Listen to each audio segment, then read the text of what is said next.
بسم اللہ الرحمن الرحیم۔ السلام علیکم ورحمۃ اللہ وبرکاتہ۔ رسول اللہ صلی اللہ علیہ وآلہ وسلم نے فرمایا، ایک شخص کہیں جا رہا تھا، راستے میں اس نے کانٹوں کی بھری ہوئی ٹہنی دیکھی، بس اسے راستے سے دور کر دیا۔ اللہ تعالیٰ صرف اسی بات پہ راضی ہو گیا اور اس کی بخشش کر دی۔ عبداللہ بن مسعود رضی اللہ تعالیٰ عنہ نے رسول اللہ صلی اللہ علیہ وآلہ وسلم سے پوچھا کہ اللہ تعالیٰ کی بارگاہ میں کون سا عمل زیادہ محبوب ہے؟ آپ صلی اللہ علیہ وآلہ وسلم نے فرمایا کہ اپنے وقت پر نماز پڑھنا۔ پھر پوچھا اس کے بعد؟ فرمایا والدین کے ساتھ نیک معاملہ رکھنا۔ پوچھا اس کے بعد؟ آپ نے فرمایا کہ اللہ کی راہ میں جہاد کرنا۔ ابن مسعود رضی اللہ تعالیٰ نے فرمایا کہ حضور صلی اللہ علیہ وسلم نے مجھے یہ تفصیل بتائی، اور اگر میں اور سوالات کرتا تو آپ اور زیادہ بھی بتلاتے، لیکن میں نے بطور ادب خاموشی اختیار کی۔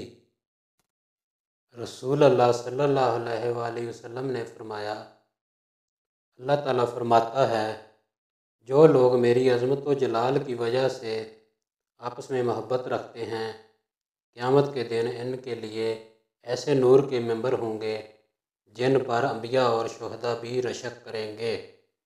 رسول اللہ صلی اللہ علیہ وآلہ وسلم نے فرمایا، جو شخص شب قدر ایمان کے ساتھ محض ثواب آخرت کے لیے ذکر و عبادت میں گزارے، اس کے گزشتہ گناہ بخش دیے جاتے ہیں۔ نبی کریم صلی اللہ علیہ وآلہ وسلم نے فرمایا، 3 خصلتیں ایسی ہیں کہ جس میں یہ پیدا ہو جائیں اس نے ایمان کی مٹھاس کو پا لیا۔ اول یہ کہ اللہ اور اس کے رسول اس کے نزدیک سب سے زیادہ محبوب بن جائیں۔ دوسرے یہ کہ وہ کسی انسان سے محض اللہ کی رضا کے لیے محبت رکھے۔ تیسرے یہ کہ وہ کفر میں واپس لوٹنے کو ایسا برا جانے جیسا کہ آگ میں ڈالے جانے کو برا جانتا ہے۔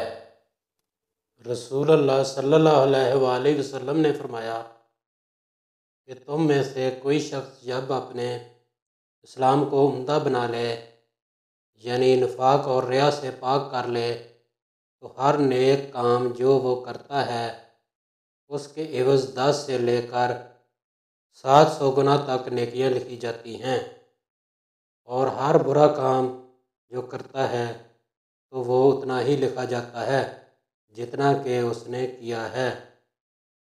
نبی کریم صلی اللہ علیہ وآلہ وسلم نے فرمایا، جو کوئی ایمان رکھ کر اور ثواب کی نیت سے کسی مسلمان کے جنازے کے ساتھ جائے اور نماز اور دفن سے فراغت ہونے تک اس کے ساتھ رہے تو وہ 2 قرات ثواب لے کر لوٹے گا۔ ہر قرات اتنا بڑا ہوگا جیسے احد کا پہاڑ، اور جو شخص جنازے میں نماز پڑھ کر دفن سے پہلے لوٹ جائے تو وہ 1 قرات ثواب لے کر لوٹے گا۔ نبی کریم صلی اللہ علیہ وآلہ وسلم نے فرمایا، جو شخص ایک دن میں 12 رکعتیں نفل پڑھے گا تو اس کے بدلے اس کے لیے جنت میں گھر بنایا جائے گا۔ آپ صلی اللہ علیہ وآلہ وسلم نے فرمایا کہ ایک شخص نے کتے کو دیکھا جو پیاس کی وجہ سے گیلی مٹی کھا رہا تھا، تو اس شخص نے اپنا موزہ لیا اور اس سے پانی بھر کر پلانے لگا، حتیٰ کہ اس کو خوب سیراب کر دیا۔ اللہ نے اس شخص کے اس کام کی قدر کی اور اسے جنت میں داخل کر دیا۔